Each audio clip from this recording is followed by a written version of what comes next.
What's up? It's Marco, Sage of Soccer, and today I'll be talking about the US U20 team, as well as the whole youth setup a little bit later. But to start off, we got the U20 team, and they recently had a couple of games against France, England, as well as the Serbia U21 team. And we've been really excited about this squad heading into the U20 World Cup that's going to be happening this May. But this set of games kind of brought us back down to earth. We had a very disappointing 4-0 loss against France, and then two games behind closed doors against England and Serbia, where we drew Serbia 0-0 and lost to England 4-2. Now, this was a pretty disappointing result.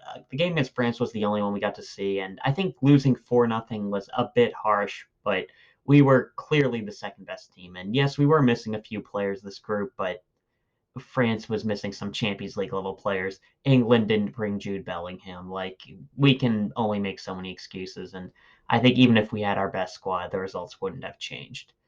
Now, I think that game against France, we showed that we were trying to play them really well. And in the game against England, we had two pretty good goals by Kevin Paredes and Owen Wolf. And I think that means we were trying to play those games not to win, but to really go at the other team, go at England and France, and try to beat them at their own game, try to possess the ball, try to press them. We really saw that against France, where the press was leading to a couple of chances that we just couldn't put away. But we weren't able to sustain it, especially defensively. It was not doing well. I mean, letting in 8 goals in 2 games, that's not what you like to see. But I think there are some positives we can take from that game. And if we go to that U20 World Cup and do play those games to win, maybe keep a few more men back defensively, try to play on the counter, it could play to our advantage. I could see us doing a lot better in the actual tournament, and we are going to have a very good draw. We are in the pot A for that group. So we're going to have a decent group stage. Getting into the knockout round, I think, should be the expectation. Once we're there, we'll see what ends up happening. But I think there were a couple of positives, and drawing that Serbia U21 team is definitely a good result. In that game, we had an interesting decision.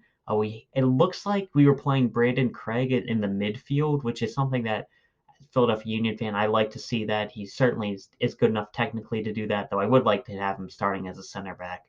But really good to see Brandon Craig in that spot, or maybe we just played with a back five. I mean, the game was behind closed doors. We can't say for sure, but that could be a positive because I did want to try Brandon Craig in that position. The six isn't the strongest position in our group. Daniel Edelman, I think, has played very well, though. I would have him as our starter in that spot.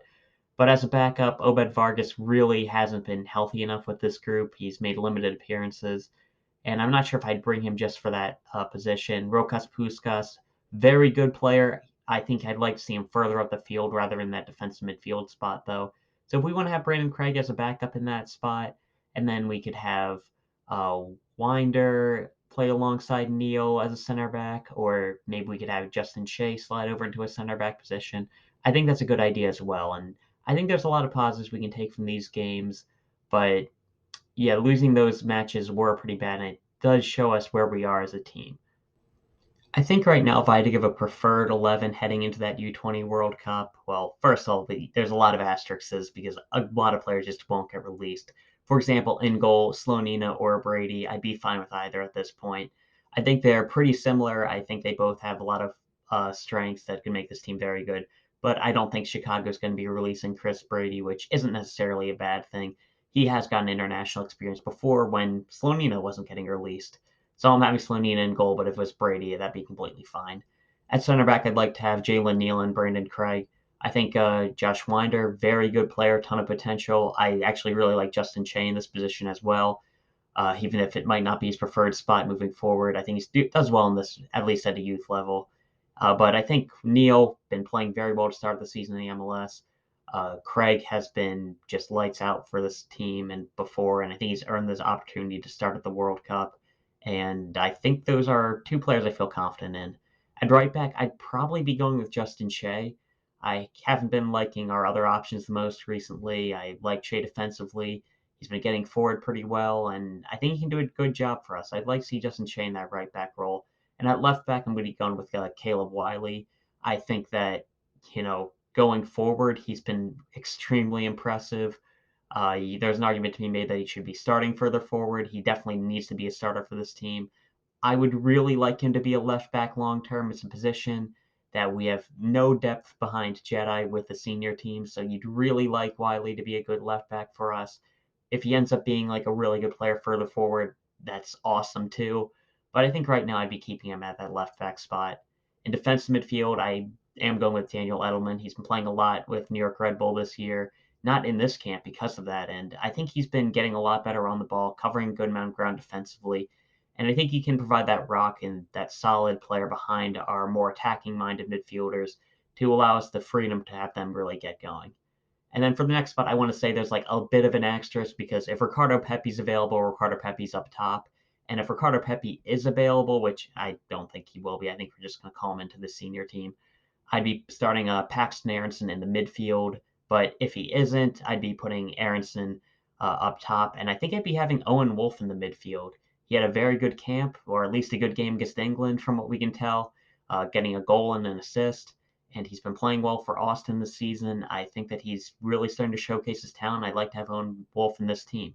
Then alongside him, I think Diego Luna should be starting in the midfield. He has gotten a little bit of time for RSL this year, and he's just been really impressive as a player. I think he's coming along well physically. Like that defensive side is really starting to come together, and just the creativity that he brings. He's such a fun player to watch on the field. I think that he should be a starter for this group. Then at the wings, I think Kevin Paradis, he's going to be one winger, but he's probably not going to be available. I'd be having him on that right hand side so we can cut it on his left foot, be a goal scoring option, especially if Pepe isn't there and we have Aronson up top because you're not going to get many crosses into Aronson. So I'd be having Paradis start, but I don't think Wolfsburg will let him go to that tournament. Well, maybe they will. They let him come to this camp. But if he's not there, then I'd have Quinn Sullivan on that right hand side. He's been scoring a ton of goals for the U20 team, even looking good. He was looking pretty good in that game against France. I think he's kind of like the Tim Way of this group. Obviously not at Tim Way's level, but in this group, I think he's a good comparison. Good goal scoring guy who can provide a ton of energy, can get back, provide defensive cover, and I think that he's a pretty good option for us. On that left-hand side, it's going to be a pretty big toss-up. I'm honestly still not sure who I'd go with between Quinn Sullivan and Brian Gutierrez. Gutierrez has been a bit less impressive than Sullivan with the U20 group, but he's had a very good start to the season with Chicago. He wasn't released for this camp for reasons because he's been an impressive player. He's honestly looked better than Shaqiri this year, which I think that means a good amount considering Shaqiri just got done with a World Cup with Switzerland where he looked pretty good. And I think that Gutierrez is definitely going to be a top player for this team. But again, he might not even get released to begin with. If he isn't, I'd feel very comfortable with Quinn Sullivan there. I'd honestly like to get Quinn Sullivan on the field no matter what, but just kind of tough to say. And up top, again, if Pepe's available, he's starting up top. If not, I think we go with Paxton Aronson. We did the false nine thing for a while, and I think at this point we're going to stick with it. Darren Yappy was at these camps. I can't say how he did because he came off the bench against France, didn't do that well, but it was France. Nobody on our team really did that well. And then didn't have a goal against England or Serbia, but again, it's tough to say. So like again, maybe we'll see if he gets on a good goal scoring run with Colorado. I think you start him up top, move Aronson into the midfield. But if not, then I feel comfortable with going with Aronson and sticking with what we've been doing. I think that's been a good strategy, and especially in the group stage, I think it'll work well. And that's my opinion on who I'd have starting with this U20 team. Now I want to talk a bit about the U19 squad. The US U19 team just had a tour of Argentina where they played Argentina and racing clubs. It was Argentina's U17 team reportedly, and I assume a reserve squad of the racing club. But it was a good tour for us, coming away with 2 wins, and I think it was a pretty good game against Argentina. We won 3-1 with goals from Sergio Oriol, Asundina, as well as Rodrigo Neri, who came off the bench. For our starting lineup, we had Gavin Beavers in goal, then a back line where I'm not exactly sure of the makeup, but we had Nolan Norris, Drew Murray, Alex Freeman, and Reed Baker Whiting. Brian Mariotto in the midfield alongside Zach Booth, Sergio Oriol. Asundina up top along with Christian Fletcher and Marcos Zambrano started. Rodrigo Neri obviously came off the bench with a goal. And of those players, Freeman, Booth, and Asundina are 2004s, so they won't be involved in the next U20 cycle. But I think they are promising players. They're with the squad for a reason. And it was obviously good to get that win. And I think this is a pretty good group. Then another win against Racing Club. We had goals from Miguel Perez, who's come onto the scene really well with St. Louis City SC, who's been just huge surprise with how good they've been in MLS this season. Just as an expansion club, they've been doing extremely well. They might warrant a whole video on themselves. And another goal by Christian Fletcher. And again, it was a pretty strong team. In goal, we had Charles DeMarco, who's not even with an MLS club right now. He's with that team in New York where Jack McGlynn came from. I'm going to butcher the name if I try to say it. Then at center back, we had Tyler Bindon and Fritz Vollmer. Walter Portales was a right back. He's coming from Mexico. He's another 2004 player. Nolan Norris, I assume he was left back. We had Ruzel as a holding midfielder. Perez, as mentioned before, in the midfield. Booth as well. I think Sergio Orial was playing a little bit further forward today, probably in a right wing spot. Then we had Christian Fletcher as another wing and Rodrigo Neri up top. And another good win for this U19 squad. And I think there's a good amount of potential for this 2005 group. Now, we weren't as sure because this is a group that was impacted a ton by just the pandemic and the break in play. And a lot of the guys who, before the pandemic, were looked at as the top players in this group, like, they're not looked as that but right now. A lot of them are going to be going to college. Some of them even stopped playing altogether, apparently. And I think that we're starting to see a new crop emerge, and even guys who weren't there, honestly, especially guys who weren't there. I think the U19 group, which will be the 2005 squad, they'll probably start playing in the U20 action at the Revelations Cup at the end of this year. I think it's going to be a pretty strong group. I want to talk about them real quick. So this is the 2005 group, and there will be a little bit of impact from the 2006s who we just saw at the U17 World Cup. But I think this 2005 group looks pretty strong. In goal, we have options like Emi Ochoa, who's been playing for San Jose. Another Ochoa, who's a dual national with Mexico. We'll have to see where he ends up playing. Then we have the guys we mentioned before, Gavin Beavers, Charles DeMarco, and Diego Cochin from Barcelona B, who missed out on the U17 tournament due to injury. He was another 2006. He might be playing up with this group. I see that as a very strong possibility. Remember, Slonina and Brady are 04s with our 03 group, so it's certainly possible for an 06 goalkeeper to be starting for this group. Then at center back, it's a little bit tough to say. We've got Josh Winder, who I'm hoping is going to be with the U20 team. Very strong player, and he's going to still be with this group. Then the other center back's a bit up in the air. We've got a bit of a toss-up. Grayson Detoni from Bayern Munich, he's definitely an option for us. Then we've got the center backs we mentioned, like Fritz Fulmer, Drew Murray, some other guys, Santiago Suarez out of New England, Tyler Bindon, as we talked about before. Like a lot of good options at that center back position. We'll have to see who emerges, but remember, Jalen Neal wasn't exactly playing much before like this very year, and now he's looked at as one of our top center back prospects. Defenders, especially, it'll take a little bit longer to emerge. Goalkeepers as well. Then at the fullback spots, there are two kind of clear-cut fullbacks who I think we could be going with, and that's Reed Baker-Whiting and Nolan Norris. Reed Baker-Whiting has been a midfielder for a long time. It looks like he's transitioning to more of a right back, and he's been playing well in that spot, looking like he's going to really solidify that position for this group. Then Nolan Norris at left back. He's emerged as a very solid player for FC Dallas. I'm expecting to make his debut this season. He might end up playing more of a center back as a left-footed center back, but I think right now he's going to be the left back for us. We have some other options like Cursafori out of New York. Um, we even have maybe like a Tate Johnson from the USL, but I think right now it's Nolan Norris' spot to lose.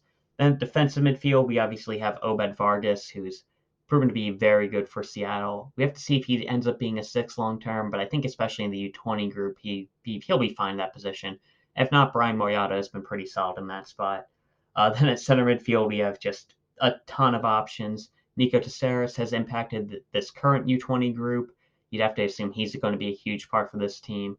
Then Noel Buck has been very good in the MLS for New England. He recently scored a winning goal for them, and he wasn't called into this group because he was playing with New England. Like you have to assume he'll be a starter. Ben Kremhaschi from Miami, he's another guy who looks like a very good prospect. Maybe you play him as a defensive midfielder. Then there's even like a Brooklyn Reigns out of Houston, and some other guys like Sergio Orial, Fabian Loyola. It's just a very stacked group. I think Noel Buck and Nico Teixeira are probably the guys who are at the top, but it's hard to discount Kremashi from Miami. I think I'm pronouncing his name wrong. And it's just like the current U20 group, the midfield is just kind of stacked with our squad. Then wing is another good position. We have Sergio Goma from New York Red Bull. He's currently dealing with an injury, but he made his MLS debut before, and he's kind of impressed. Christian Fletcher out of DC, just a great option to have. And then Asmir Bajraterovic out of New England, another player who was held back. He actually started for them recently, and you have to assume he's a left-footed player. You can put him on that right wing, have him cut inside. He'll be a really good option for us as well. And it's just kind of a stacked group, that winger position. Either of those three could start, and I feel like I'd be very confident in them. And then up top, we have Rodrigo Neri out of Atletico Madrid and Marcos Zambrano Delgado from the Philadelphia Union Academy, but he moved to Benfica. And both of them are just very good options. And if neither of them end up working out, Carol Figueroa is another player we could bring in. He had a very impressive U17 campaign, and this U19 squad is looking very good. And you have to imagine that all of these players look like they could be very solid options for us. I think it's going to be a very exciting group. And after our current U20 cycle ends, those are the guys we're going to be really excited about. And I think we've got a ton of good players. Noel Buck looks very good. Nico Caceres, we've seen him do a lot of work. And yeah, it's just a good group to be excited about. And yeah, that's all I got to talk about. See ya.